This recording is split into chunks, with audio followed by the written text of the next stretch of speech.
उत्तर प्रदेशના નેતા રઘુરાજ પ્રતાપસિંહ ઉર્ફે રાજા ભૈયા વિરુદ્ધ દિલ્હીના સફદરજંગ એન્ક્લેવ પોલીસ સ્ટેશનમાં એફઆઈઆર નોંધવામાં આવી છે અને તેમની પત્નીએ તેમના પર ઉત્પીડનનો આરોપ લગાવ્યો હતો અને તેમની ફરિયાદ પર એફઆઈઆર દાખલ કરવામાં આવી।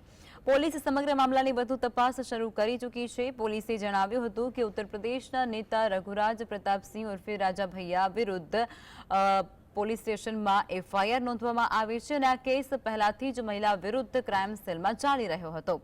આ મામલે મેડિએશન સેન્ટરમાં પણ ગયું, પરંતુ હવે જ્યારે આ મામલો પોલીસ સ્ટેશનમાં પહોંચ્યો છે ત્યારે કેસ નોંધવામાં આવ્યો છે। રાજા ભૈયા અને તેમની પત્ની ભાનવી સિંહનો છૂટાછેડાનો કેસ હજુ પણ કોર્ટમાં ચાલી રહ્યો છે અને તાજેતરમાં ભાનવીએ છૂટાછેડા કેસમાં દિલ્હીની સાકેત કોર્ટમાં સોગંદનામું પણ દાખલ કર્યું હતું, જેમાં તેમણે તેના પતિ રાજા ભૈયા પર શારીરિક અને માનસિક શોષણ અને એક મહિલા પત્રકાર સાથે અફેર હોવાનો આરોપ લગાવ્યો હતો। બસ્તીના રાજવી પરિવાર સાથે સંકળાયેલા ભાનવી સિંહના લગ્ન 1995માં રાજા ભૈયા સાથે થયા હતા।